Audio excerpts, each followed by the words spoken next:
अपना आज camps academy के पैनल से प्लाज्मा मेम्ब्रेन पे बात करूँगी। हम बात करेंगे कि प्लाज्मा मेम्ब्रेन को हम सिलेक्टिवली परमेएबल क्यों कहते हैं या सेमी परमेएबल क्यों कहते हैं, दोनों में फ़र्क क्या है, और उसके बाद मैं बात करूँगी प्लाज्मा मेम्ब्रेन की थिकनेस के बारे में। आपको मैं बताऊँगी, आप इस वीडियो में जानेंगे कि प्लाज्मा मेम्ब्रेन की अगर 5000 प्लाज्मा मेम्ब्रेन को मिलाने के बाद उसकी थिकनेस एक बुक के पेज के बराबर बनती है। क्यों और कैसे बनती है, ये सब आप आज की वीडियो में देखेंगे। प्लाज्मा मेम्ब्रेन की बात करने से पहले एक एग्जाम्पल से शुरू करते हैं कि प्लाज्मा मेम्ब्रेन होता क्या है और उसकी इंपॉर्टेंस क्या है। अगर आपको कोई कहे कि आप एनिमल सेल की और प्लांट सेल की डायग्राम ड्रॉ करें तो हम सबसे पहले सर्कल ड्रॉ करते हैं, लेकिन ये हम एनिमल सेल में करते हैं। प्लांट सेल में हम सर्कल से पहले भी एक आउटलाइन हमारी इस तरह की होती है। ये जो प्लांट सेल की आउटलाइन है ये क्या होती है, ये अपनी अपकमिंग वीडियो में हम बात करेंगे। लेकिन एनिमल सेल की जो आउटलाइन होती है, जो बाउंड्री होती है, उसकी हम बात आज की वीडियो में करते हैं। ये बाउंड्री जो एनिमल सेल की होती है इसको हम प्लाज्मा मेम्ब्रेन या सेल मेम्ब्रेन कहते हैं। मोस्टली लोग इस बाउंड्री के अंदर जितने कंपोनेंट्स होते हैं लाइक माइटोकॉन्ड्रिया, न्यूक्लियस, जो भी होता है उसके बारे में हर इंफॉर्मेशन, हर कुछ उनको पता होता है, लेकिन ये बाउंड्री क्या होती है, इसकी इंपॉर्टेंस कितनी है वो नहीं पता होता। तो आज की वीडियो में हम बात करेंगे इसकी इंपॉर्टेंस के, इसके फंक्शंस क्या है, इसकी कंपोजिशन, इसके स्ट्रक्चर, ईच एंड एवरीथिंग। सबसे पहले बात करते हैं कि ये बाउंड्री इसको कहते हैं क्या है। जैसे मैंने बताया, इस बाउंड्री को हम प्लाज्मा मेम्ब्रेन या सेल मेम्ब्रेन कहते हैं। प्लाज्मा मेम्ब्रेन क्यों कहते हैं और सेल मेम्ब्रेन क्यों कहते हैं? प्लाज्मा मेम्ब्रेन किसी भी आउटर लेयर को या आउटर बाउंड्री को हम प्लाज्मा मेम्ब्रेन कहते हैं। वो किसी भी सेल की या कोई भी लेयर जो आउटर मोस्ट हो उसको हम प्लाज्मा मेम्ब्रेन कहते हैं। लेकिन अगर कोई भी सेल की मेम्ब्रेन हो तो उसे हम सेल मेम्ब्रेन कहते हैं। वो जरूरी नहीं कि बाउंड्री हो, कोई भी मेम्ब्रेन हो उसको हम सेल मेम्ब्रेन कहते हैं। तो ये एक मेम्ब्रेन भी है सेल की, तो इसलिए हम इसको सेल मेम्ब्रेन कह रहे हैं, और आउटर मोस्ट है इसलिए हम इसे प्लाज्मा मेम्ब्रेन कह रहे हैं। प्लाज्मा मेम्ब्रेन बेसिकली बहुत ही थिन और इलास्टिक एक मेम्ब्रेन है। इसके फंक्शन क्या है, आए सबसे पहले इसके फंक्शन देखते हैं।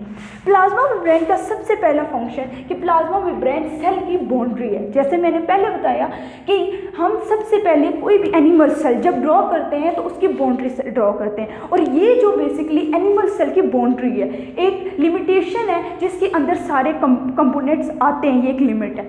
सेकंड कि ये शेप देती है सेल को। कैसे शेप देती है? फॉर एग्जांपल ये कंपोनेंट्स हैं, मुख्तलिफ कंपोनेंट सेल के अंदर हैं। अगर ये बाउंड्री ना हो तो हर कंपोनेंट अपनी मर्जी से जिधर उसका दिल करे वो वहाँ पे जाकर सेटल हो सकता है, वहाँ पे जाकर वो अपना फंक्शन परफॉर्म कर सकता है। लेकिन इस बाउंड्री की वजह से सब सेल आकर इसी के बाउंड्री के अंदर आकर अपने आप को सेट करते हैं, तो इसलिए हम कहते हैं कि ये सेल बेसिकली एनिमल सेल को एक शेप देती है। थर्ड पॉइंट कि ये कंपार्टमेंट बनाती है सेल में। कंपार्टमेंट्स क्या होते हैं? कंपार्टमेंट्स होते हैं छोटे छोटे हिस्से बनाती है।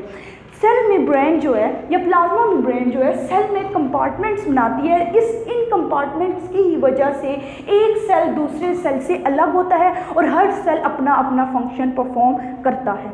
नेक्स्ट पॉइंट कि ये मटीरियल्स जो बहुत से आइंस को, वाटर मॉलिक्यूल्स को, आइंस को सेल के अंदर और बाहर जाने की जो जाते हैं, सेल अंदर या बाहर जो मूव करते हैं वो इसकी वजह से सेल मेम्ब्रेन की वजह से मूव करते हैं। अब मैंने कहा था कि हम बात करेंगे कि सिलेक्टिवली परमेएबल क्यों है और सेमी परमेएबल क्यों है।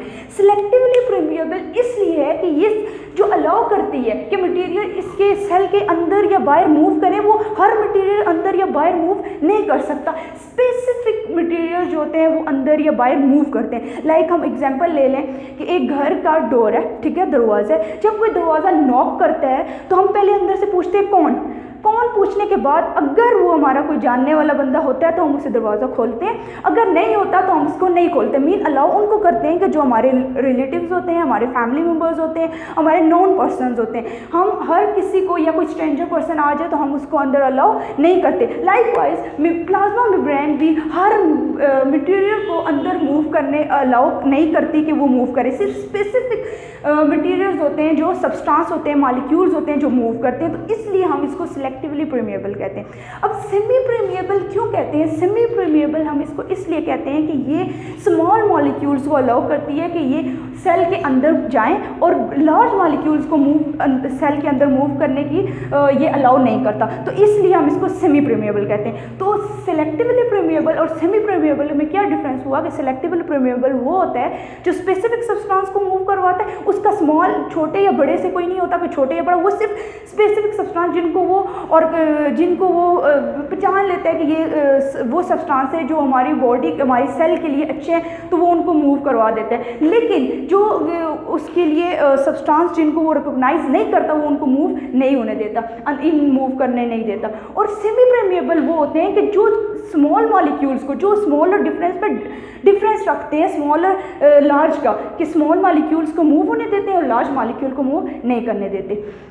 अब बात करते हैं फंक्शंस के बाद कंपोजिशन की। ये सारे फंक्शंस हो गए।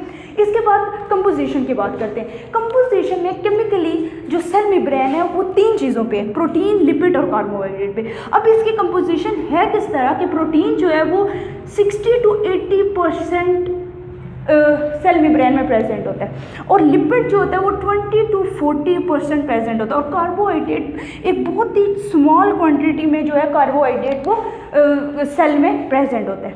अब बात करते हैं स्ट्रक्चर ऑफ सेल की। ये स्ट्रक्चर जो है बेसिकली इलेक्ट्रॉन माइक्रोस्कोप के अंडर जो है वो ऑब्जर्व किया गया है। इस स्ट्रक्चर का नाम क्या है? फ्लूइड मोज़ेक मॉडल, इस स्ट्रक्चर को हम कहते हैं। ये बेसिकली स्ट्रक्चर है। इस स्ट्रक्चर में हमें बताया है कि सेल किस तरह सिलेक्टिवली परमिएबल है, किस तरह वो मॉलिक्यूल को, कौन से उसके चैनल्स है जहाँ से वो मॉलिक्यूल्स को अलाउ करते हैं मूव इन और आउट करने के लिए। इसको हम लिपिड बायलेयर क्यों कहते हैं, और इसके और कौन से कंपोनेंट हैं जो इस मेम्ब्रेन में प्रेजेंट होते हैं। तो सबसे पहले इसको लिपिड बायलेयर हम क्यों कहते हैं? क्योंकि इसमें 1 और 2 लेयर्स होती हैं। लिपिड की 2 लेयर्स होती हैं, इसलिए हम इसको लिपिड बायलेयर कहते हैं। इसको फॉस्फोलिपिड भी कहते हैं। फॉस्फोलिपिड किसको कहते हैं? फॉस्फोलिपिड बेसिकली यहाँ पे प्रेजेंट होते हैं जहाँ पे प्रोटीन एम्बेडेड होती है। फॉस्फोलिपिड हम किसको कहते हैं? वो फॉस्फेट जिसके साथ, वो लिपिड जिसके साथ फॉस्फेट ग्रुप अटैच होता है उसको हम फॉस्फोलिपिड कहते हैं। तो फॉस्फोलिपिड बेसिकली यहाँ पे फाइबर लाइक स्ट्रक्चर उनका होता है जो यहाँ पे प्रेजेंट होते हैं, और प्रोटीन उनके बीच में एम्बेडेड होती है। फिर ग्लाइकोलिपिड्स होते हैं जो इसके पोलर हेड पे प्रेजेंट होती हैं। ग्लाइकोलिपिड बेसिकली वो होते हैं जिन लिपिड्स के साथ कार्बोहाइड्रेट अटैच्ड होता है। फिर इनके साथ प्रोटीन यहाँ पे हेड पे भी प्रेजेंट होती है और यहाँ पे भी प्रोटीन्स होती हैं, और ये बेसिकली रास्ता है जहाँ से सब्सटेंस या मॉलिक्यूल्स मूव करते हैं अंदर या बाहर, जो होता है वो सेल के मूव करते हैं। तो ये बेसिकली उनके लिए एक रास्ता है जहाँ से वो मूव करते हैं। तो ये इस स्ट्रक्चर है जिसको हम क्या कहते हैं? Fluid mosaic model. मैंने वीडियो के स्टार्ट में बात की थी कि मैं बताऊँगी कि इसकी थिकनेस कितनी है सेल मेम्ब्रेन की, जहाँ पे इसका इतना फंक्शन, कंपोजिशन, स्ट्रक्चर सब कुछ बेस्ट है, वहाँ पे सेल मेम्ब्रेन के साथ एक प्रॉब्लम भी है। प्रॉब्लम क्या है कि इसकी थिकनेस सिर्फ जो है वो 7 नैनोमीटर है।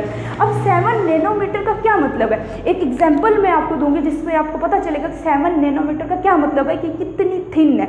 7 नैनोमीटर का मतलब है कि अगर हम 5000 सेल मेम्ब्रेन को इकट्ठा कर लें तो उसके बाद सेल मेम्ब्रेन का साइज़ जो होता है वो एक सिंगल बुक जो पेज होता है, बुक का एक सिंगल पेज जो होता है उसके इक्वल इसकी थिकनेस बनती है।